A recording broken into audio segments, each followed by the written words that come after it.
아버지 당신의 마음이 있는 곳에, 아버지 당신의 마음이 있는 곳에 나의 마음이 있기를 원해요. 아버지 당신의 눈물이 고인 곳에 나의 눈물이 고이길 원해요. 아버지 당신이 바라보는 영혼에게 나의 두 눈이 향하길 원해요.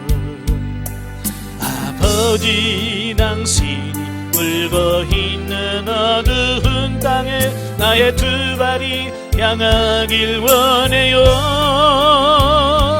나의 마음이 아버지의 마음 하나, 내 모든 뜻 아버지의 뜻이 될 수 있기를. 나의 온몸이 아버지의 마음 하나, 내 모든 삶 당신의 삶 되기를. 아멘. 기도하겠습니다. 은혜로우신 아버지, 아버지 당신의 마음이 있는 곳에 우리 마음이 있기를 원합니다. 아버지의 뜻을 깨달아 순종해 가는 우리가 되어지게 하옵소서. 오늘도 디모데후서의 본문 이해를 할 때에 하나님께서 지각을 열으셔서 알게 하시고 깨달아서 정말 하나님께서 우리에게 말씀하신 바를 바르게 순종해 가는 우리들이 되어지게 하옵소서. 시종을 주님께 맡겨오며 예수님의 이름으로 감사하며 기도합나이다. 아멘. 네, 175페이지입니다. 교재 175페이지 디모데후서 본문이의 1장은 자, 문안 인사와 디모데의 믿음에 대한 감사 및 격려에 대한 말씀이에요. 자, 1절과 2절에서는 특히 이제 문안 인사인데요. 자, 보면은 발신자와 수신자를 명기하고 바울이 사도권에 근거하여 디모데에게 축도를 함으로써 문안 인사를 합니다. 자, 여기서 수신자에 대하여 하나님과 그리스도로 말미암는 은혜와 긍휼과 평강이 있기를 축도하는 것은 신약서 신에 나타난 일종의 전형화된 문안 인사 양식이죠. 특별히 사도 바울은 이런 양식을 즐겨 사용했죠. 한편 인사말에서 바울이 자신의 사도직을 강조합니다. 디모데 전서에서도 자기 자신의 사도권에 대한 말씀을 하고 있거든요. 원래 이 사도권은 주로 바울의 사도권을 부정하는 교회, 그 부정하는 교회에다가 편지를 쓸 때 사도권을 강조하였죠. 근데 디모데는 그런데 디모데에게 편지를 보내면서 전서나 후서에 자신의 사도권을 강조한단 말이에요. 자, 이 부분은 뭐냐면 자기 자신, 지금 디모데에게 보내는 그 편지 자체가 모든 자기 사도적인 권위에 의해서 보내진 것이다. 전서에 내가 설명드렸죠. 우리가 서로 친하다 보면 진짜 하나님의 말씀을 전해내도 불구하고 그냥 친구로서 하는 말로 받아들일 수 있잖아요. 그죠? 디모데는 바울과 오래 같이 지냈다 보니까 자칫 잘못하면 하나님의 이름으로, 주의 이름으로 권면함에도 불구하고 그냥 아이고 늘상 하는 소리겠지라고 받아들이면 안 되겠죠. 그죠? 자, 그래서 사도 바울은 이 사도직을 강조합니다. 그래서 본문 이하에 제시되고 있는 모든 목회 지침들에 대한 사도적 권위를 밝힘과 동시에 디모데 역시 하나님의 부르심 가운데 바울과 같은 동일한 사역자가 되었음을 일깨우기 위함이며 디모데에게 목회자로서의 사명감을 더욱 고취시키기 위함이었다라고 하는 겁니다. 그러니까 자기 자신의 권위를 내세우려고 하는 것이 아니라 하나님의 말씀의 권위 앞에서 순종하기를 원하는 그런 부분을 보여주고 있는 거죠. 자, 3절부터 18절까지면 디모데의 믿음에 대한 감사와 격려인데요. 자, 본서는 바울이 순교를 앞두고서 쓴 최후의 서신으로서 바울 자신이 복음 전파를 위하여 참고 견뎠던 수모와 박해를 돌아보면서 후계자인 믿음의 아들 디모데에게 최후의 권면을 주고 있는 주고자 본서를 기록했다라고 하는 겁니다. 그래서 어찌 보면 바울의 유언서와 같은 내용이라고 볼 수 있겠죠. 그래서 바울은 본격적인 교훈에 앞서 먼저 디모데가 외할머니와 어머니로부터 이어받은 순수한 믿음을 간직하고 있는 것에 대하여 감사를 하고 있습니다. 예, 이건 참 굉장히 중요한 겁니다. 예, 그러니까 신앙의 연조, 또 몇 대째 신앙이냐, 이건 참 무시할 수 없는 어떤 이런 부분들이거든요. 물론 다는 아니에요.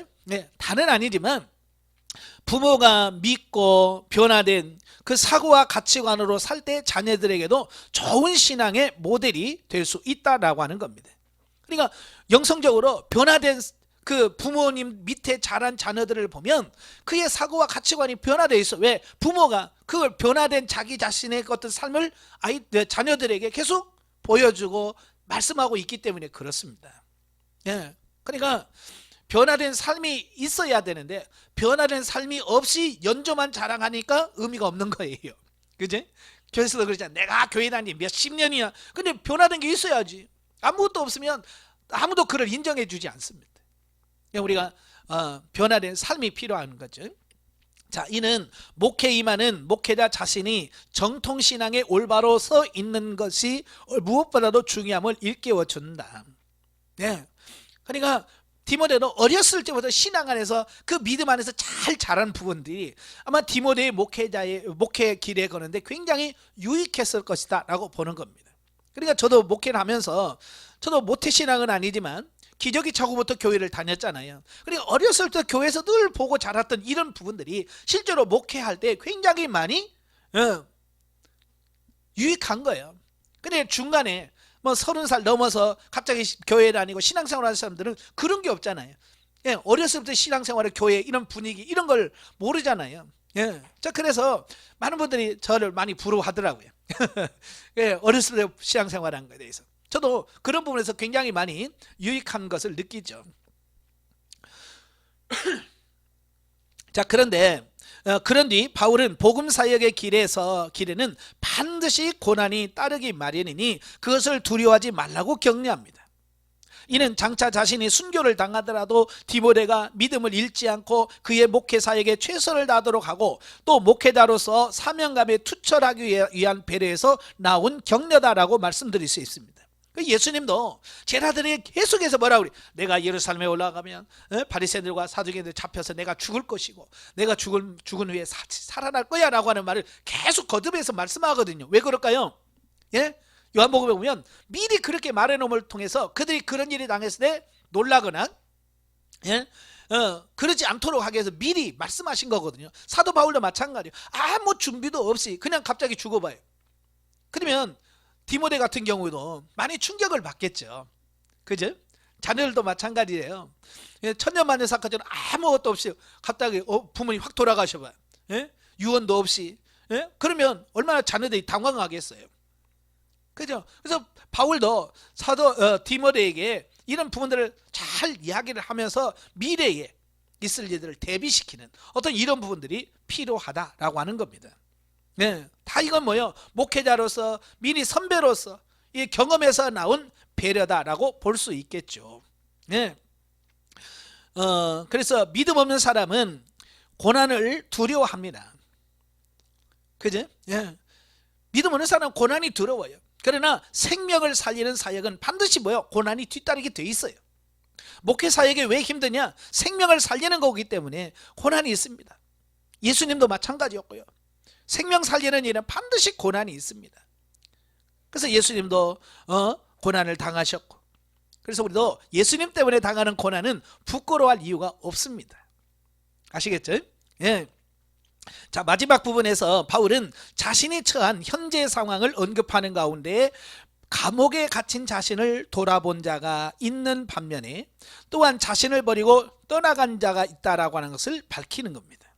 이는 디모데에게 저들에 대한 적절한 보응을 부탁하기 위해서가 아니라 주의 사역자들이 세상 끝날까지 계속될 사단의 계교로 말미암아 사역 중에 필연코 당할 고난에 대비하여 항상 신앙적으로 무장되어 있지 않으면 안 됨을 교훈하기 위한 것이다. 그러니까 이제 사도 바울이 죽을 때가 순교 날짜가 다 되니까 지금까지 사도 바울을 따랐던 사람 중에서 이제는 하나씩 떠나는 겁니다. 예. 심지어 사도 바울을 통해서 변호해주고 증인을 세워줘야 될 자들이 자기도 그 화를 당할까 봐 어때요? 피해서 가버리는 겁니다. 그러니까 바울 옆에 있는 사람은 소수예요. 자, 그들은 예수님을 따랐어요. 바울을 따랐어요. 그럼에도 불구하고 영적으로 무장되어 있지 않으니까, 그죠? 영적으로 무장되어 있지 않으니까 그런 고난이 오니까 그걸 못 견디는 겁니다. 오늘 우리도 마찬가지예요. 예. 영적으로 무장하지 않으면 고난이 왔을 때 무너질 수밖에 없다는 겁니다. 예. 지금 여러분 예를 들어서 이런 거예요. 지금 여러분 목회하는 교회 성도들을 보면서 지금 대환란이 시작된다면 여러분 교회 성도들 몇 명이나 대환란을 감수하면서 극복해 갈 수 있을 것 같아요? 몇 프로는? 걱정 안 됩니까? 걱정돼요. 정말 이들이 지금 이렇게 편해도 지금 힘들고 교회 생활, 신앙생활 하기 힘들다고 그러는데 그 대환란의 핍박이 오면 어떻게 이기겠어요? 예, 걱정이 돼요. 정말 그들을 바르게 세워갈 수 있어야 됩니다. 그렇다고 해서 떠난 자들을 미워하고, 예? 하면 안 되겠죠. 그들 불쌍히 여기고 긍휼히 여기는 마음으로, 예, 돼야 되겠죠. 자, 이처럼 고난받을 때에 우리 성도들의 신앙에 참 거짓 여부가 드러나게 돼 있는 바, 조금 더 방심하지 말고 경건을 연습하여 언제 어떤 상황 속에서도 넘어지지 않는 신앙 자세를 우리가 가져야 할 것이다 라고 하는 겁니다. 그래서 고난은 우리의 신앙을 진검, 진짜냐 가짜냐라는 것을 검사할 수 있는 시험지와 같은 거예요. 그래서 고난이 와봐야 알 수 있습니다.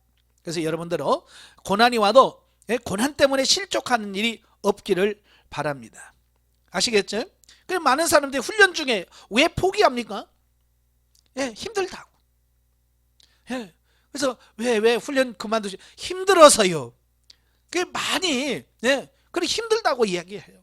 아까도 말했지만 지금 상황에서 힘들다면 진짜 마지막 대환란을 어떻게 견딜 거예요? 그죠? 대환란은 아예 통과할 생각도 없는 거죠. 그래서 지금 작은 것부터 통과할 수 있는 이런 훈련과 연습이 되어 있어야 마지막도 통과할 수 있습니다. 영적에 보겠습니다.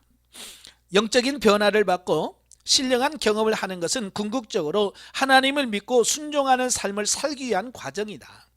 따라서 범사에 하나님의 의중을 분별하여 생각하고 판단하고 말씀대로 순종하려고 하는 자세가 필요하다. 자, 여기서 뭐를 하나님의 의중을 분별하여 생각, 이게 하나님의 뜻, 의중을 아는 것, 의도를 아는 것이 굉장히 중요합니다. 그죠? 하나님의 뜻이 뭐냐? 우리가 부모를 섬길 때, 효도할 때도 그래요. 제일 중요한 게 뭐냐? 부모의 마음이 어떠냐? 부모의 의중이 뭐냐? 이걸 아는 것이 제일 중요하거든요. 예. 그러니까 제일 답답한 게 부모의 의중과 상관없이 자기들이 막 하는 거 있잖아요. 예를 들어서 이런 거예요. 제가 아는 권사님은 어디 막 여행 가고는 걸 힘들어해요. 연세가 드시니까. 근데 자식들은 막 틈만 나면 어머니 놀러 갑시다. 그리고 막 끌고 가 다니는 거야. 그리고 막 갔다 오면 막 지쳐가지고 아이고 죽겠다. 그런데도 자식은 또 효도한답시고, 그리고 자식은 부모님을 위해서 시간을 내고 막 한 거예요. 물론 여행 좋아하시는 부모는 좋아하겠지만 지금 그 부모는 전혀 그런 거 싫어한단 말이에요. 안 좋아해. 그런데도 자식은 자기 나름대로 효도한다고 그냥 때만 되면 끌고 다니는 거예요. 그러니까 막 연세 드시면 힘들어가지고 죽으려고 그러고. 예. 그게 뭐냐? 의중을 몰라서 그래. 의중. 우리가 하나님을 섬기면서 열심히 우리가 신앙생활 하는 것도 중요한 게 뭐예요? 하나님의 의중이 뭐냐? 하나님의 뜻이 뭐냐? 이걸 정확하게 알고 섬기는 것이 중요하겠다. 자, 문제는 인간은 오랫동안 육체의 습관에 길들여져 있기 때문에 진리를 따라 하나님께 복종하는 삶이 익숙하지 않다는 겁니다. 예. 그래서 마치 그냥 들판에서 뛰어다니는 야생마 같은 존재가 누구냐? 우리 인간이에요.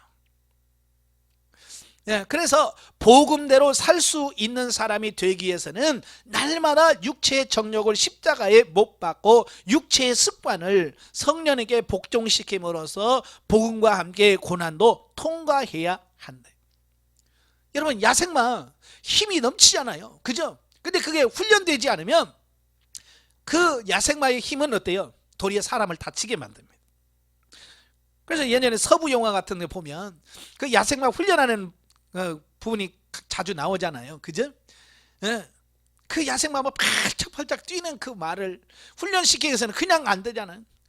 입을 어거하고, 예? 다리를 묶고, 예? 그러면서 여러 가지 훈련을 통했을 때 드디어 그 말이 순종하게 되고, 그 힘, 말의 힘을 사용할 수 있게 되는 이런 부분들이거든요. 하나님께서도 지금도 고난이라고 하는 과정을 통해서 야생마 같은 저와 여러분을 훈련시켜 가는 거예요. 변화시켜 가는 겁니다. 처음에는 힘들겠죠. 자기 마음대로 뛰다가 거기서 이제 시키는 대로 하려니까 얼마나 힘들겠어요. 그러나 그 과정, 훈련의 과정을 통과해야만 사람이 타고 다닐 수 있는 말이 된 것처럼 우리도 그런 훈련을 통과해야 성령에 의하여 훈련받고 하나님의 말씀대로 지킬 수 있는 과정은 쉬운 일이 아니라, 예, 결코 쉽지 않지만 그런 과정을 통과해야만 되는 거예요. 예, 그래서 훈련 과정도 쉬운 건 아니에요. 저도 해보니까 쉬운 것도 아니고, 예, 그렇지만 어때요? 이걸 어렵다고 포기할 수는 또 없잖아요. 그죠? 그래서 기왕 우리는 훈련받기 시작했으니까 끝까지 중대에 포기하지 않고 가기를 바랍니다. 예, 하나님의 크신 능력은 세상과 죄의 노예가 된 자들을 존귀하게 하여 하나님의 진리를 알게 하신다. 이러한 비밀을 알고 경험한 바울은 디모데에게 하나님의 능력을 쫓아 복음과 함께 고난을 받으라라고 말씀하고 있습니다. 자, 왜? 고난을 통해서 그 비밀을 이루어지기 때문에 그렇다. 그래서 예수님도 히브리서 5장 8절에 뭐라고 그랬어요? 예? 예수님 하나님의 아들일지라도 그가 순종함으로 배워, 예, 순종함 배웠다는 거예요.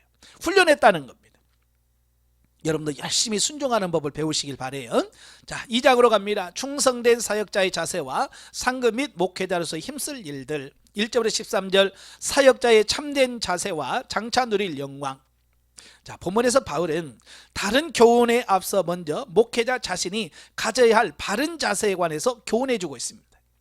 자, 그 중에서 1절부터 7절에서 바울은 먼저 디모데에게 후진을 양성할 것을 명령합니다. 이거 굉장히 중요한 겁니다. 예, 지도자는 자식만 구원받으면 끝이 아니에요.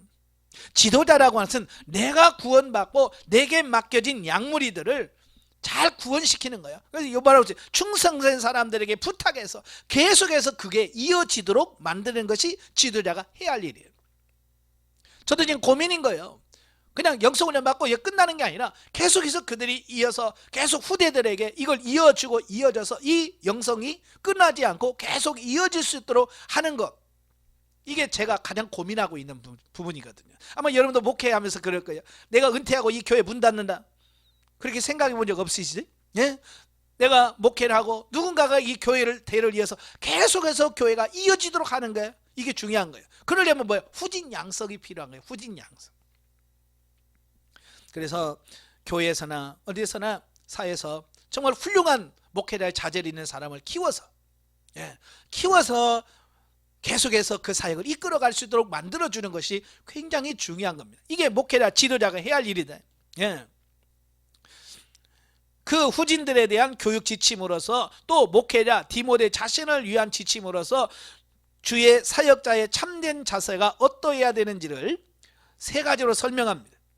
첫째, 좋은 군사가 돼야 되고, 경기하는 선수가 돼야 되고, 그리고 수고하는 농부의 비유, 이 세 비유를 들어서 이 사역자의 자세가 어떠해야 되는가를 설명해 주고 있는데요. 여러분, 군사, 자, 여기서 군사는 주의 일꾼으로 마땅히 이 세상의 삶에 얽매여서는 안 되며 오직 하나님의 나라를 확장을 위하여 주의 명령만을 쫓는 자가 되어야 될 것을 비유하고 있습니다.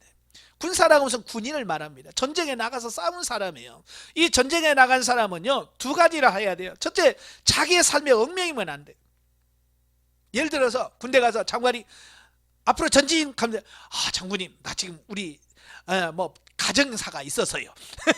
나는 독자거든요. 그러면 이게 무슨 일이 되겠어요? 군인은 뭐요? 그걸 다 잊어야 돼. 내 집에 뭐가 있든 상관없이 그냥 명령에 의해서 가라 그러면 가는 거예요. 자기 생활에 얽매이지 않는다는 겁니다. 이 말은 다른 말로 말하면 생계를 꾸려나가는 생업이나 사적인 모든 일들을 여기서 세상의 삶에 얽매이지 않는 부분으로 말씀하고 있습니다. 오직 뭐요? 이게 내가 먹고 사는 문제, 이게 얽매이는 게 아니에요. 군인들은요, 다 나라에서 다 먹여요. 그죠? 저도 처음에 군대 갈 때에, 아, 군대 가면서 속옷이나 이거 싸갖고 가야 되나? 메리아스나 이런 거 갖고 가야 되나?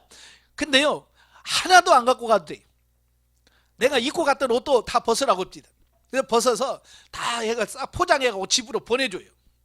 그리고 뭐요? 나라에서 뭐 팬티부터 시작해서 메리아스, 양말, 군대에서 필요한 거 다 줘. 그러니까 먹고 사는 거 지장 없어. 오늘 마찬가지예요. 우리 목회자들도 마찬가지예요. 하나님이 나를 부르셨다면 하나님께서 먹여주고 입혀줄 거 당연하다. 아시겠죠? 그래서 하나님이 주신 걸로 만족할 수 있는 어떤 이런 부분이 돼야 하는데, 오늘 많은 사람들이 그게 만족이 안 되는지, 예, 그죠? 하나님 주신 것으로 만족하지 못하는지 참 어려워하더라고. 군사는 자기 세상의 삶의 의미에서는 안 돼. 그리고 명령을 쫓아 가야 돼. 예. 말씀을 가라시면 가야 되는, 이게 군사로서의 목회자의 자세입니다. 두 번째로는 경계하는 자. 자, 경계하는 자는 마땅히 주께서 가르치신 진리의 말씀에 따라 살아야 할 것을 주의 사역 말씀해 주고 있습니다. 그러니까 운동 경기하는 사람들은요, 뭘 지켜야 되냐면 경기만에 정해진 룰이 있어요. 법칙이 있습니다. 그죠? 규칙이 있어요. 그래서 그 규칙을 잘 지켜야 돼요. 그러니까 아무리 잘해도 그 규칙을 안 되면 승리를 보장을 안 해줍니다. 예. 그 마라톤 뛰는 선수도 있잖아요. 마라톤 선수들 얼마나 힘듭니까? 근데 그 선수가 힘들다고 누가 옆에서 붙들어줘서 통과하면 나옵니다. 자기 자신의 힘으로 가야 돼. 예. 자, 이런 것들이에요. 그러니까 룰을 지켜야지. 룰을 지키지 않으면, 규칙을 지키지 않으면 탈락이에요. 그래서 오늘 저와 여러분도 목회하는데 하나님의 법이 있어요. 그게 뭐예요? 말씀이에요. 예, 말씀의 법을 정확하게 알고 그 법을 지켜가야 돼. 말씀의 법대로 사역을 해야 돼. 근데 보통 자기 머리 굴리고 잔머리 굴리고 세상적인 방법 쓰면 통과가 안 되는 겁니다. 아시겠죠? 철저하게 하나님의 말씀의 법을 깨달으셔야 되고요. 그 다음에 부단히 노력을 해야 돼요. 전 운동선수들 보면 참 대단하다고 봐요.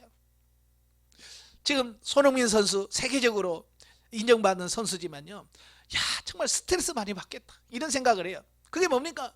경기하면 잘했다 그러면 막 하다, 경기하면 이게 못했다 그러면 막 거기다 댓글 넣으면서 네가 무슨 최고냐 그러면서 막 댓글부터 올리면서 평가부터 아주 비참하고, 매 경기마다 뭐요? 평점 몇 점 나오잖아요. 맨날 그거 보면서 참 저게, 나는 손흥민 선수 못되겠다. 그 스트레스를 어떻게 견디냐. 그렇잖아요. 여러분, 스포츠 선수, 운동 경기 선수가 된다는 게 쉽지 않아요. 부단히 노력하고 부단히 훈련해야만 그걸 감당할 수 있습니다. 오늘 여러분도 마찬가지예요. 사역자는 운동선수 같이 하나님의 법을 정확하게 알아야 되고 부단히 노력해야 돼요. 게으른 사람 안 됩니다. 그 다음에 농부의 사역의 결실을 맺기까지 끝까지 부지런함으로 행해야 할 주의 사역을 비유하고 있습니다. 농부들 보세요. 계속해서 어때요? 비가 오나 눈이 오나 바람이 오나 계속해서 나가서 보살피고 그걸 가꾸잖아요. 예.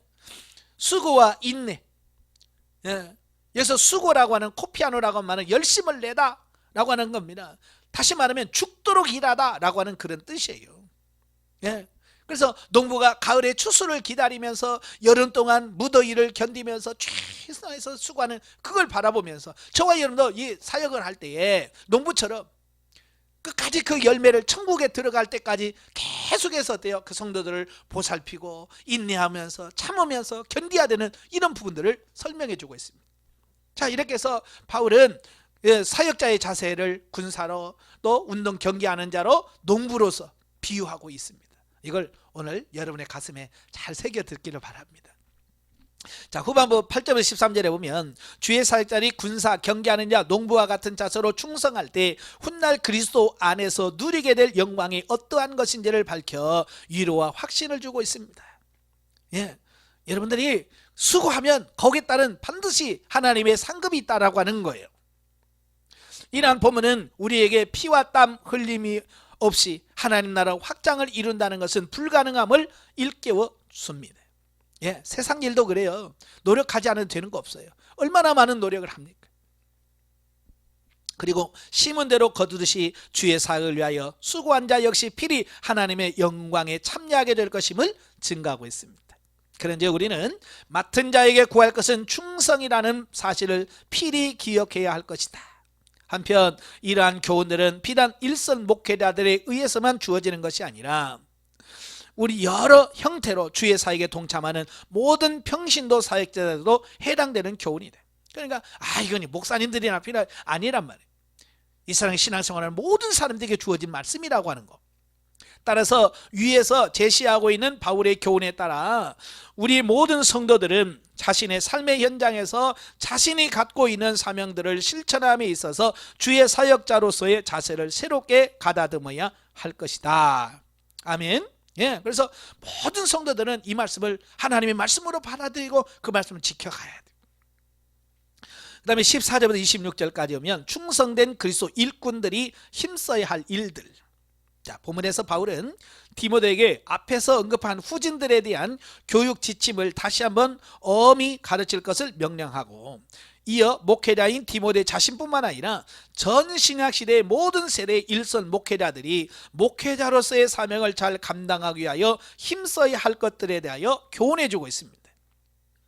자, 그래서 먼저 목회자 자신이 망령되고 헛된 말을 버리고 더욱 진리의 말씀에 창념하여 교회 공동체를 도덕적으로 부패케 하고 성도들의 믿음을 떨어뜨리는 이단 사설들을 막아야 한다.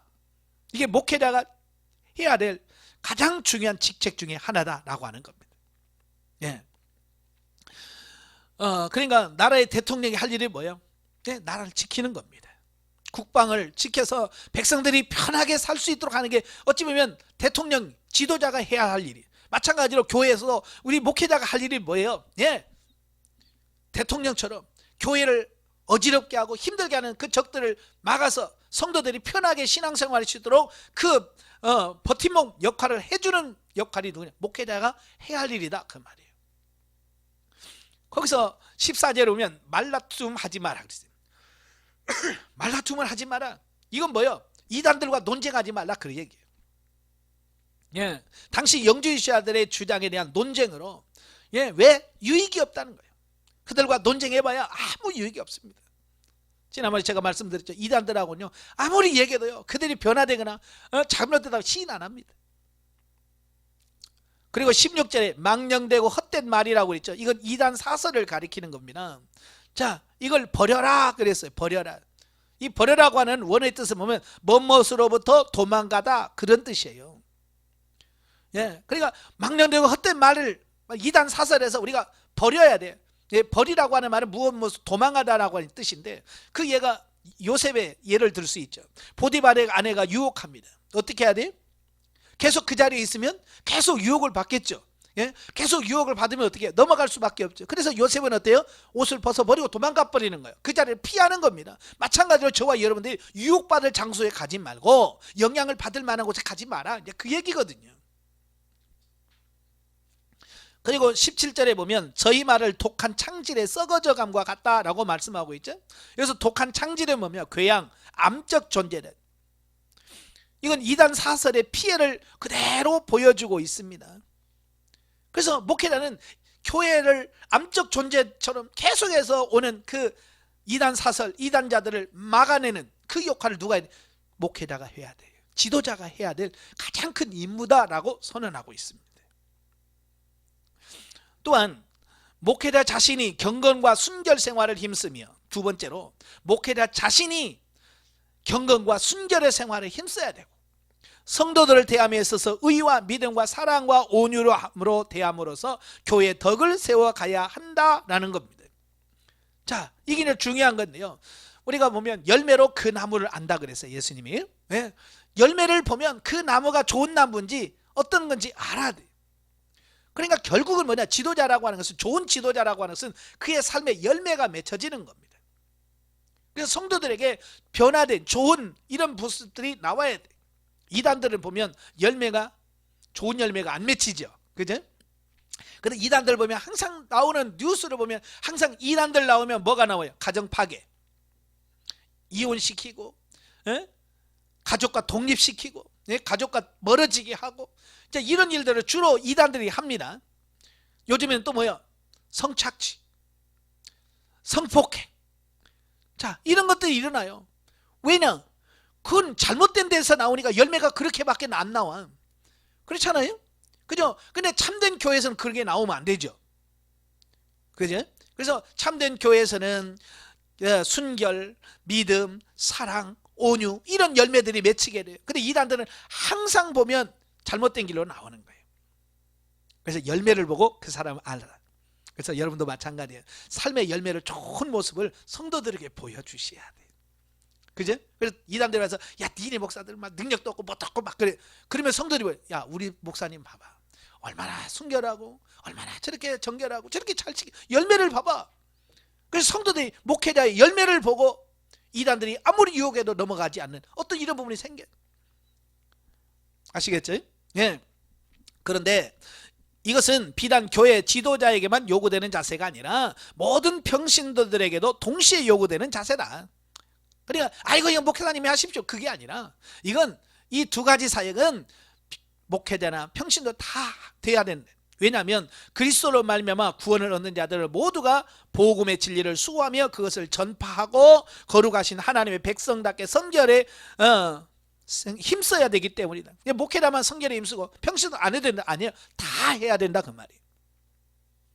여기서 우리는 교회 공동체가 주의 말씀 위에 올바로 서고 화평하게 하기 위해서 목회자뿐만 아니라 주의 사역을 솔선수범하고 행하는 교회 지도자들의 역할이 얼마나 중요한가를 새삼 깨닫게 된다. 예, 교회에서 지도자 역할이 굉장히 중요합니다. 그리고 지도자의 올바른 자세 못지않게 성도 개개인의 존경함으로 지도자에 대하여 그 바른 가르침에 순종할 때 지도자들 자신이 더욱 힘을 얻고 주의 일에 전력하게 된다는 사실은 모든 성도들이 생각해야 될 것이다. 아멘. 예. 그러니까 이건 뭐 목사님들이야 목회 잘하시죠 뭐 그러지 말고, 그죠? 성도들은 목사는 목회자로서 해야 할 일이 있고 또 성도는 성도로서 서로 존경하면서 따라주면서 순종할 때 이게 아름다운 교회가 형성되어진다라고 하는 겁니다. 그러니까 교회는 지도자와 일반 성도들이 한마음 한뜻이 되어서 갈 때 교회가 새로워지는 겁니다. 영적의 버전, 하나님은 당신의 백성들에게 세상의 지혜는 어두워지게 하고 성령으로부터 오는 신령한 지혜를 주시기 원하신다. 그래서 7절에서 말씀하시는 총명이란 성령 안에서 하나님이 마땅히 행할 바를 지켜 행할 수 있는 것을 말한다. 우리가 범사에 어떤 일을 만나든지 하나님의 뜻을 따라 행하고 우리를 내어 드릴 때 성령으로 말미암는 지혜와 총명을 주신다. 아멘. 예. 우리 삶 속에서 겪는 모든 일을 성령께서 우리를 훈련하고 진리로 인도하는 과정으로 받아들이는 것이 성령께 순종하는 일이 된다. 따라서 모든 상황 가운데 성령님께 순종하지 못하면 현세와 내세에서 받을 축복의 기회를 잃게 된다. 그래서 저와 여러분들이 성령의 지도와 인도하심에 잘 순종해 가는 여러분들이 그래야 하늘나라에서 상이 큽니다. 3장을 가면 말세의 타락상 예고와 거짓 교사 경계 및 말씀 안에서의 생활 경고입니다. 1절부터 9절 말세의 타락상과 타락상 예시와 거짓 교사 경계에 대한 말씀인데요. 바울은 먼저 바울에 나타날 종교적 도덕적 타락상을 19가지로 예고합니다. 그리고 디모데에게 그것의 심각성을 일깨워 주면서 경계하고 있습니다. 자, 그리고 말세에 있을 배교 현상을 예고하면서 말세에 더욱 극성을 부리게 될 이단들을 경계하라고 하는 가르침이 나오는데요. 자, 여기서 말세라는 말이 나오죠. 네, 말세를 좁게 말하면 예수님께서 재림하시기 직전의 때를 가리킵니다. 그러나 보다 넓은 의미에서 앞으로 올 날들, 그러니까 현재로부터 주의 재림 직전까지의 미래의 날들을 가리킬 때 쓰는 말이 말세입니다. 그러니까 말세를 크게 말하면 예수님의 초림부터 시작해서 예수님의 재림까지를 말세라고 그래. 이게 전체를 말세라고 그러는데 지금 우리가 사는 시대는 어때요? 그 말세의 거의 끝부분에 왔다라고 할 수 있겠죠. 그래서 우리가 말세 지말이다라는 표현을 쓰는 겁니다. 그래서 이 시기는 이제 하나님의 구속사의 최종 성취를 앞두고 사단이 자신의 최후로 멀지 않았음을 깨닫고 더욱 극성을 부려 기독교 정통신앙을 왜곡 호도하며 사람들을 도덕적 종교적 타락으로 이끌고자 한다라고 하는 겁니다. 예, 그러니까 지금 이단들에 보면 얼마나 열심히 하는지 몰라요. 열심도 특심입니다. 우리 정통교회라고 하는 교회들은요, 여름에 덥다고 전도 안 하고요, 겨울에 춥다고 전도 안 합니다. 그러나 이단들은 안 쉬어요. 우리는 밤 되면 전도 안 하죠. 그분들은 밤 10시, 11시에 전도합니다. 대단합니다. 근데 그 열심은 뭐예요? 영혼을 구원하려고 하는 게 아니잖아요. 그죠? 영혼을 어떻게든 파괴시켜서 지옥으로 끌고 가려고 하는 그 열심이잖아요. 이에 우리 성도들은 이러한 사단의 공격에 틈을 보이지 않기 위하여 주 하나님의 전신갑주로 더욱 견고히 무장하지 않으면 안 된다. 예, 그래서 말세가 될수록 영적인 무장을 잘 해야 돼요. 그래서 우리가 무장하지 않으면 사단의 밥이 됩니다. 마귀 밥이 돼요. 예, 많은 사람들이 그러면 왜 이단에 빠지는가? 바울이 뭐라고 표현하냐면 6절에 욕심에 끌린 바 되어 그랬어요. 왜 사람들이 이단에 빠진다고요? 욕심 때문이란 말이에요. 욕심. 세상과 육신의 욕심이 이단으로 이끈다라고 말합니다. 그래서 우리가 이단에 넘어가지 않으려면 욕심을 버리셔야 돼요. 자, 보면 이단에 빠진 사람 보면 다 욕심이 있어요. 무슨 욕심이냐? 그 욕심도 저 천국 가서 금연료관 받고 싶은 욕심. 그죠? 자기들만 어떻게 그걸 받겠다고 하는 욕심이 지나치다 보니까 이단에 빠져버려요. 그 욕심도 내려놓으셔야 돼요. 아시겠죠? 자, 그 다음에 7절에 보면 항상 배우나 진리 지식에 이르지 못한다라고 합니다. 그래서 배우는 것도 참 조심해야 돼요. 누구한테 어떤 말을 배우느냐 참 중요합니다. 예, 그죠? 그래서 요즘에 신천지에 성경 공부, 무료 성경 공부 거기 가가지고 많은 사람이 넘어가잖아요. 예, 배워서 어떻게 하나님의 말씀으로 살아보겠다고 했지만 잘못 배움으로 인해서 사단에 넘어가는 경우들이 많이 있어요. 그래서 잘 배워야 되겠다. 예, 이걸 말씀해주고 있습니다. 사실 주의 약속은 불변하니 그리스도께서는 하늘로 올라가신 것처럼 언젠가 반드시 재림하실 것이다. 그리고 이제는 그때가 그리 멀지 않았다는 사실을 우리는 주께서 예고하신 종말적 현상을 통해서 충분히 감지할 수 있다. 예, 마태복음 24장 말세에 가면 이런 현상들이 벌어질 거다라고 말씀하신 부분이 있죠. 자, 그 말씀이 지금 현세를 보면 많이 가까워지고 있습니다. 예, 전쟁, 기근, 예, 또 지진, 지금 많이 계속해서 어때요? 계속해서 많이 일어나고 있습니다. 그러니까 이런 현상들이 지금 주님의 재림 때가 가까이 왔다고 하는 사실을 우리에게 지금 계속 신호를 보내주는 거거든요. 그러니까 그런 부분을 보면서 우리가 정신을 바짝 차리셔야 돼요. 그런즉 우리는 이때에 더욱 광분할 사탄의 공격에 신앙적으로 대비하지 않으면 안 된다. 아멘. 예. 그래서 우리 성도들 여러분들도 그 데살로니가 후서에서 우리에게 보여줬잖아요. 말세에 어떻게 살아야 되느냐. 특별한 생활할 거 없다고 그랬어요. 뭐라고 그랬어요? 현실에 충실하는 거예요. 지금 내가 오늘 할 일에 충실하는 것이 어찌 보면 이 말씀에 순종하는 길이고 변화되어져 가는 겁니다. 그래서 내일 주님 오신다고 그래도 오늘 영성훈련 받아야 될 거 받아야 됩니다. 내일 주님 오는데 뭐 영성훈련 받아서 못 성있어. 그러면 안 됩니다. 예, 항상 오늘 내가 주어진 그 일에 최선을 다하면서 주님을 맞이할 수 있는 여러분들이 되셔야 돼요. 자, 10절부터 17절까지 보면 성도들에게 필연적으로 임하는 핍박과 말씀 안에서의 생활 권고입니다. 본문에서 바울은 그 경건한 성도들에게 필연적으로 핍박이 임할 것이나 주께서 그 핍박 중에서 반드시 보호해 줄 것을 언급하고 있습니다. 10절과 13절에 보면, 예, 많은 성도들이요, 꼭 내가 뭘 잘못을 저지르고 죄를 지어야만 고난이 올 거라고 생각을 합니다.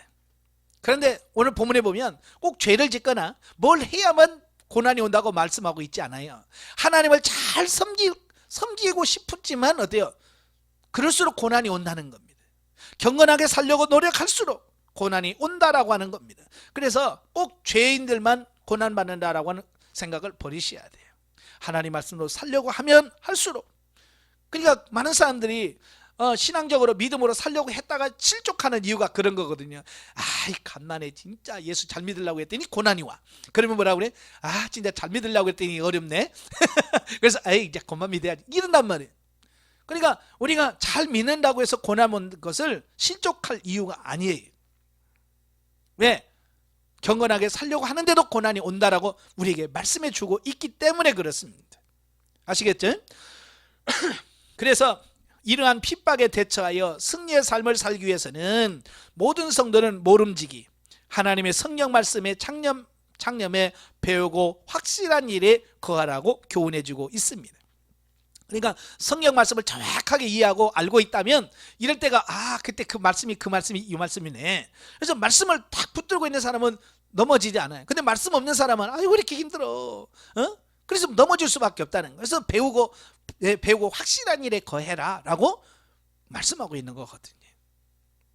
사실 어둠이 빛을 싫어하듯이 배후에서 사단이 조종하고 있는 이 세상은 예수 그리스도를 미워하여 핍박하고 저를 십자가에 못 박기까지 했습니다. 그와 동일한 맥락에서 사단은 지금도 예수를 믿고 따르는 성도들을 미워하면서 핍박을 합니다. 그러므로 성도들은 자신이 이 세상에서 핍박당하는 것을 이상히 여기거나 두려워해서는 안 된다. 오히려 그러한 핍박을 받을 때에 자신도 예수님과 같은 길로 가고 있다는 자부심을 가지고 기꺼이 자기 십자가를 지고 가는 자가 되어야 된다라고 하는 겁니다. 그러니까 주일하다가 고난이 오면 당연하게 여기는 거예요. 이건 올 것이 왔구나. 예. 아니 어찌 보면 예수 믿는데 고난이 없다면 그게 더 이상한 거예요. 예? 이거 고난이 와 있는데 왜 안 올까? 왜 고난이 안 올까요? 예, 내가 참 신자가 아니니까 고난이 없는 수도 있어요. 그래서 우리가 고난이 있어야 돼. 그래서 예수님이 뭐라고 했어요? 아무든지 나를 따라오리든 자기를 부인하고 제 십자가를 지고 따라와야 된다라고 말씀하고 있습니다. 예, 십자가는 뭡니까? 고난입니다. 그래서 우리가 이걸 명심하시고 고난받을 각오하고 일하시길 바래요.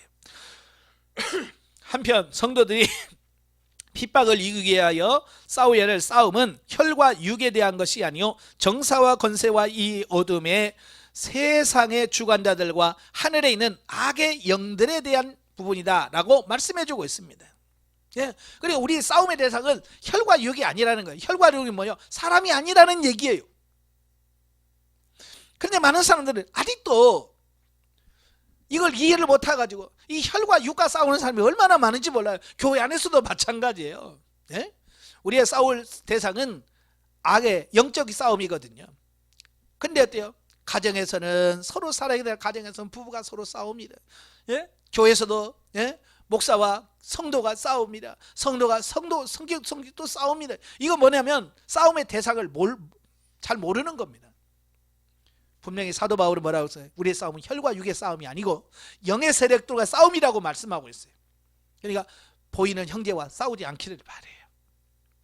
즉 성도들에 대한 사단의 궁극적인 공격 목표는 단지 육적으로 이 세상에서 고통받게 하는 것이 아니라 그 영혼이 실족하여 구원받지 못하도록 하는 것이, 이게 사단이 우리를 공격하는 목적이에요. 어쩌더니 믿음의 길에서 떠나서 구원받지 못하게 하고 지옥 가게 만드는 것이 사단이 하는 일이에요. 그러니까 거기서 지면 안 되겠죠. 그렇죠? 그러므로 이 영적 전쟁은 인간의 이성이나 인내하는 마음으로는 결코 이길 수 없고 오직 성령의 검, 곧 하나님의 말씀으로 무장할 때만 비로소 승리할 수 있다라고 말씀하고 있습니다. 그러니까 말씀이 없으면 안 돼. 그래서 성경을 읽으셔야 돼. 즉 성도가 구원과 신앙생활에 관한 가장 분명하고 확실한 진리를 기록한 성경 말씀으로 무장할 때 기독교 정통 교리를 왜곡 호도하며 멸망으로 빠뜨리고자 하는 사단의 괴계를 능히 물리칠 수 있다라고 하는 겁니다. 그래서 말세가 가까울수록 우리는 하나님 말씀을 가까이 하고 이 말씀을 계속 읽고 묵상하고 배워야 돼. 예. 그래서 저는 수료자 과정할 때 수리자 하신 분들에게 1년에 최소한 성경 2독은 해야 된다. 기본적으로 2독씩은 해야 말씀이 그래도 말씀에 붙들림 바 되어서 말씀으로 살아가는 삶이 되는데, 물론 쉽지는 않습니다. 예, 그래도 해야 돼. 특별히 목회자는 그렇습니다. 저도 그래서 하루를 시작할 때 새벽에 2시간 기도하고 아침 먹고 사무실에 딱 오면 제일 먼저 하는 게 성경 펴놓고 1시간 읽는 거예요. 예. 강의하기 위해서 강의에도 많이 준비합니다. 그러나 그건 일이지. 내 영을 위해서 1시간 앉아서 성경을 봐요. 그래서 성경 읽어야 돼. 목사라고 안 읽으면 안 됩니다. 더 읽으셔야 돼. 아시겠죠? 예. 영적에 봅니다. 본장에서 말세에 나타나는 현상들을 19가지로 열거합니다. 인간이 진리를 따르지 않고 자신의 욕망을 따르기 때문에 고통을 받는다. 말세의 징조는 자신의 욕망을 사랑하고 애착을 갖는 데 있다. 적당히 요령껏 사는 데 익숙하고 자긍하고 불의를 따르며 감사치 않으며 진리를 쫓아가는 거룩한 삶을 사랑하지 않는다. 이러한 진리를 따라 거룩하게 살고자 하는 자들은 오히려 핍박을 받는다.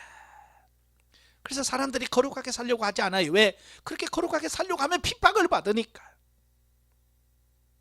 예. 그래서 많은 사람들이 그냥 적당하게, 핍박받지 않는 선에서 적당하게 신앙생활을 하려고 하는 그런 부분이 있습니다. 그러나 우리는 결과를 알잖아요. 그렇게 하면 하늘나라에 상이 없다는 걸 알잖아요. 그죠? 천국 못 간다는 거 아니까 우리는 힘들어도 어려워도 그 길을 가는 겁니다. 끝까지 승리하셔야 됩니다. 아시겠죠? 자, 4장으로 가죠. 자, 목회자의 2대 직무 수행 명령과 개인적 부탁 및 이단 경계와 끝 인사가 나오는데요. 1절부터 8절 보면 그 목회자의 2대 직무 수행 명령입니다. 자, 바울이 현재 로마 당국에 의해서 체포당해서 2차로 로마 감옥에 갇힌 중에 본서를 쓰면서 자신의 석방을 예견했던 1차 투옥과는 달리 자신의 죽음을 예견하면서 자신의 후계자인 디모데에게 목회자의 직무 수행 자세에 대하여 유언적으로 명령을 하고 있습니다. 참, 이때 바울의 심정은 어땠을까요? 예? 안 겪어봐서 잘 모르시겠죠. 저도 가끔 상상을 해보는데요. 그게 잘 안 돼. 예? 정말 그 마음 찹찹했으면 찹찹도 하고 참 그랬을 거예요. 그죠? 네. 그래서 본문의 내용을 살펴보면 먼저 1절과 2절에서 바울이 디모데에게 목회자의 2대 직무, 목회자가 해야 될 2가지 직무 중에 하나가 뭐냐? 복음 전파예요. 그래서 때를 얻든지 못 얻든지 항상 말씀을 전하라. 이게 목회자가 가져야 할 직무 중에 가장 큰 직무가 뭐예요? 말씀을 전하는 거예요. 그래서 저도 지금도 잊지 않는 게 뭐냐면 제가 87년도에 신학교 1학년 때 신학교에 입학을 했어요. 입학을 하니까 처음에 수련회를 하더라고요. 수련회 하면서 말씀을 전했던 목사님이 설교가 지금도 기억나요. 목회자는 항상 3가지 준비해야 된다. 그 3가지 준비하는 게 첫째 말씀 준비다. 어떤 상황에서 하나님의 말씀이 기회가 주어진다면 설교할 준비가 항상 되어 있어야 됩니다. 자, 그 말씀을 했어요. 저도 그 말씀을 기억하고요. 저는 안 맡아도 늘 설교를 옛날부터 준비해가고 갔어요. 그러면요, 신기한 게 뭐냐면 꼭 펑크가 나. 펑크가 나면 준비되는 사람이 야, 누구 할 사람 없어? 제가 좀 이렇게 되는 거예요. 그래서 제가 은사 중에 하나가 땜빵 은사가 있다고 제가 얘기를 했어요. 그러니까 항상 준비하고 다니니까 땜빵을 잘해. 그러니까 찬양 인도 같은 경우도 그래요. 내가 찬양 인도자가 아니야. 근데 나는 찬양 인도를 항상 준비하고 다녀. 그러니까 갑자기 찬양 인도자가 펑크 내잖아요. 그러면 야, 누가 할 사람 없어? 제가 할게요. 그럼 제가 하는 거야. 준비하니까. 그래서 땜빵이 원빵 된다고. 땜빵 1번 하고 2번 하다가 잘하네. 야, 네가 해. 그래서 그의 자리를 내가 차지한다니까. 그래서 준비한 사람은 항상 이렇게 되게 돼 있어요. 예. 저도 지금 의정부에서 전도사로 있을 때 그 담임 목사님은요, 미리 말씀해 주는 게 없어. 그냥 담임 목사님 여자 행사가 있으니까 금요일 같은 경우도 미리 하루 전이나 그래도 시작 전이라도 아이고 내가 지금 무리 쓰니 못 가니까 전도사님 예배 인도하셔요. 그러면 얼마나 편해. 연락이 없어. 저녁 9시 돼서 찬양 인도를 해요. 근데 아직 목사님은 한 9시 15분 정도 나오시니까. 네. 항상 제가 이제 찬양 인도 하고 있으면 목사님이 안 들으시고 사모님만 들어오면 불안해. 사모님이 앞으로 오자마자 앞으로 쭉 나면서 하얀 쪽지 하나 딱 내놔. 그러면 뭐요? 오늘 내가 일이 있어서 못하니까 전도사님이 기도에 인도하시오. 이제 이렇게 나와. 그러면 이제 머리가 갑자기 하얘져요. 이제 찬양인도 한참 하고 있고, 30분 찬양하면 9시 15분에 주시니까 찬양하다 말고 나 지금 설교 준비할게요. 잠깐 쉽시다. 이렇게 할 수도 없잖아요. 그러면 이제 찬양 인도하면서 하나님 무슨 말씀을 전해야 되나요? 설교는 뭘 해야 되나요? 이제 이러면서 그 순간에 하나님의 말씀을 찾고, 그러니까 나는 주의 음성을 듣는 훈련을 그때 한 거예요. 그렇게 안 되면 이거 머리가 하얘져서 못해요. 난 그분께 그때는 원망, 좀 빨리 좀 알려주지. 그런 게 있었는데 결국 그런 훈련들이 나를 준비하게 만들어요. 그러니까 항상 교회 가기 전에 금요일 날도 혹시 오늘 목사님이 안 오시면 어떡하지? 그래서 그걸 미리 준비해 갖고 가는 거예요. 성경 읽으면서 이 말씀 하시면 좋겠구나. 그러니까 그래 뭐 주면 이제 그렇구나. 또 해야 되네. 그래서 그냥 하는 거예요. 이게 준비라는 게 그렇게 중요한 거예요. 그래서 말씀 전파, 말씀 준비가 첫 배였고, 두 번째가 이사 갈 준비해라. 아니 주님께서 가라시면 떠날 준비를 해야 되는데, 세 번째가 죽을 준비. 목회자는 언제나 주님께서 이게 너희가 죽을 자리라 그러면 죽을 준비가 돼 있어야 되는, 이 세 가지 준비를 해야 된다는 거예요. 저는 그 세 가지를 지금까지 기억하고 있습니다. 87년도 2박 수련회 때 하신 말씀이에요. 지금도 기억합니다. 여러분도 항상 준비하길 바라요. 그래서 복음 전파는 때를 넣든지 못하는지 하나님 말씀을 전할 준비가 되어 있어야 되고, 두 번째로 성도들에 대한 신앙 교육 직무를 힘써 수행해야 된다라고 말씀해 주고 있습니다. 참 성도들은 공부하기 싫어해요. 그죠? 예배드리자 그러면 와요. 근데 성경 공부하자 그러면 다 나가. 참 이게 어려워. 근데 목회자의 직무 중에 해야 될 일이 뭐예요? 교육의 의무예요. 그래서 어떻게든 내 성도들을 말씀으로 잘 양육시키고 훈련시켜야 된다. 이게 목회자의 2대 직무 중에 속한다라고 하는 겁니다. 그리고 3절부터 5절에서는 말세 이단이 극성해서 세상 사람들이 그리스도의 복음 진리에 돌이켜 떠나는 일이 허다하게 나타날지라도 이에 낭망치 말고 복음 전파에 더욱 힘쓰며 성도들이 이단의 미혹에 빠지지 않도록 해야 함을 교훈해 주고 있습니다. 그래서 이 말세, 주님의 재림 직전에 나타나는 현상 두 가지가 있어요. 첫째는 뭐냐? 배교. 교회 다니는 수많은 사람들이 떠나게 될 거라는 거예요. 그 다음에 두 번째가 뭐냐? 적그리스도의 등장이나. 근데 적그리스도 등장 전에 배교 현상이 먼저 일어나요. 교회에서 수많은 사람이 떠나갈 것에 대한 예고편을 하고 있습니다. 그러니까 우리는 떠나갈 거라는 걸 미리 알고 뭘 준비를 해야 되겠죠. 그들이 떠나지 않도록 어떻게 해야 이들이 신앙 안에서 굳게 설 수 있을까? 이걸 연구하면서 그들에게 정말 진리를 바르게 가르쳐서 어떤 고난이 와도 흔들리지 않고 자들의 믿음을 지킬 수 있도록 해주는 역할을 누가 해야 돼요? 목회자가 해야 된다. 그 말이에요. 아시겠죠? 그러려고 하니까 때를 얻든지 뭐든지 말씀 전해야 되겠죠. 교육해야 되겠죠. 그리고 6절부터 8절에서 일생 전도자로서 선한 싸움을 싸운 바울 자신의 삶을 회고하면서 자신을 포함하여 자신처럼 주의 사에게 헌신하는 모든 자에게 반드시 주께로부터 천국에서 의의 면류관이 주어질 것임을 확신하고 있습니다. 우리도 소망하는 게 그런 거예요. 세상에서 잘 먹고 잘 살고 축복받고 이게 아니라 정말 하나님 천국에 갔을 때 과연 주님이 나에게 어떤 상을 베풀까? 그 상은 그냥 주어지는 게 아니라 최선을 다해서 오늘 사도 바울처럼 선한 싸움을 마친 사람들에게 주어지는 거다. 아시겠죠? 그러니까 예전에 제 주일학교 때 그 설교집을 찾다 보니까 개털 모자 쓴 장로님이라는 그 예화가 있어요. 그죠? 많은 사람들이 천국에 가서 전부 다 면류관 받을 그 생각 속에서 천국 가면 좋은 거 주겠지, 면류관 크겠지라고 생각하면서 가는데 했어야 상을 받지요. 그러니까 결국은 개털 모자만 쓴다는 그런 얘기예요. 그러니까 이런 욕심만 갖고 살지 말고 진짜 하나씩 순종해 가는 그런 믿음의 사람이 되어야 된다. 이걸 말씀해 주려고 하는 겁니다.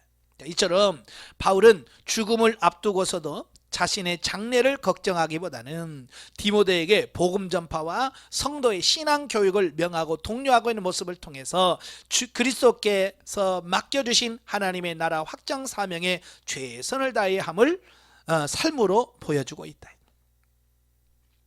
9절부터 22절까지 보면 바울의 개인적 부탁 및 이단의 경계와 끝 인사입니다. 지금까지 바울은 디모데에게 목회자로서 명심해야 할 여러 목회 지침을 말씀해 주고 있습니다. 그 가운데서도 바울이 죽음을 앞둔 상황에서조차 하나님 나라의 확장을 희구하면서 디모데에게 복음 전파와 성도들의 신앙 교육에 힘쓸 것을 당부하는 것은 큰 감동을 준다. 많은 사람들이 그래요. 죽는다 그러면 에이 죽을 때만 내가 뭐 가까이 그잖아요. 그죠? 죽음 앞두고서 별로 그 생각이 안 나. 그러나 바울이 끝까지 죽음을 앞두고서도 자기의 사명이 무엇이냐? 내 사명은 뭐야? 끝까지 복음 전하고 성도를 세우는 거다라고는 어떤 목회자로서의 사명감을 갖고 있었기 때문에 그가 죽음 직전까지도 그걸 말씀해주고 있습니다. 우리가 잘 아는 거 있잖아요. 잘 아는 이순신 장군. 나라를 지켜야 되겠다는 그 특별한 그 사명감이 있었잖아요. 그죠? 그러니까 총 맞아서 그가 죽으면서 뭐라고 그래? 유명한 죽음 있잖아요. 나의 죽음을 적들에게 알리지 마라. 그러면서 죽었잖아요. 그 뭐예요? 나라를 사랑하고 나라를 위한 충성심에서 나온 거예요. 어쩌면 사도 바울이 죽기 직전까지 디모데에게 이런 말씀을 했다는 것은 그만큼 바울은 하나님의 나라를 사랑하고 자기의 주인 사명감이 얼마나 컸는가라고 하는 부분을 우리에게 보여주는 거죠. 여러분도 이와 같은 사명감이 여러분 가운데 있어야 된다 그 말입니다. 이어지는 본문은 본서 전체의 종결 부분에서 바울의 개인적인 부탁과 더불어 바울이 사역 중에 직접 해를 당하기로 하였던 이단 구리장색 알렉산더에 대하여 언급하고 있습니다. 이 구리장색이라고 하는 말은 원래 이제 우상을 만들어 파는 사람을 구리장색이라고 그래요. 이 에베소에 바울이 그 에베소에서 2년 반의 목회를 하고 결국 에베소를 떠나게 된 결정적인 사건이 뭐냐면 그 아데미 신전에서 일하던 사람들이 들고 일어났잖아요. 그죠? 그래서 데모를 일으켜 바로 그 데모의 사건을 계기로 해서 바울이 에베소를 떠나게 되었거든요. 그러니까 그때 그 데모에 제일 앞장섰던 사람이 누구냐? 알렉산더였던 거예요. 그러니까 그가 바울을 쫓아내고 난 뒤에도 계속해서 교회나 바울을 괴롭혔어요. 아마 디모데가 목회하고 있는 그때도 이 알렉산더가 계속 살아 있었던가 봐요. 그러니까 야 나도 옛날에 걔 때문에 쫓겨났었어. 그래 너도 걔를 조심해 라고 하는 그런 부분이죠. 다시 한번 디모데에게 이단을 경계할 것을 촉구하고 있고 지금까지 바울 자신을 모든 해로부터 지켜주시고 또 장차 천국 구원회로 인도하실 하나님께 대한 찬양을 드린 사실을 기록하고 있습니다. 그러니까 바울은 지금까지 자기 자신이 그 험난한 길을 걸어왔음에도 불구하고 하나님이 자기를 지켜주시고 보호해 주셨잖아요. 그 하나님이 디모데로 지켜주실 거라고 하는 그 믿음에서 나온 찬양이다라고 볼 수 있습니다. 그리고 자신의 주변 사정을 설명하면서 개인적인 문안과 축도로서 본서를 끝맺고 있는데 이러한 본문에서 죽음을 눈앞에 둔 절박한 상황 하에서조차도 조금도 자세를 흐트리지 않은 채 사도로서의 본분을 다하는 바울의 숭고한 모습을 볼 수 있다. 우리는 이런 점을 배워야 됩니다. 특히 자신이 로마 황제 앞에서 재판을 받을 때에 자신을 배반하고 도망간 자들에 대해서조차도 용서해 줄 것을 디모데에게 탕구하는 마지막 장면은 우리의 가슴을 뭉클하게 해줍니다. 사람들은요 언제 제일 충격받느냐면 배신당할 때. 자기를 꼭 도와줄 것처럼 생각했는데 자기가 막상 어려울 때 도와주지 않으면요 큰 배신감 느낍니다. 그때요 엄청나게 큰 충격과요 스트레스를 받습니다. 그런데 바울은 그들조차도 다 용서해라는 겁니다. 그것을 탓하지 말라는 거예요. 이는 바울이 주의 말씀을 다른 사람들에게 전파했을 뿐만 아니라 그 말씀대로 스스로 실천한 위대한 복음의 일꾼이었다라고 하는 것을 증거해 주고 있습니다.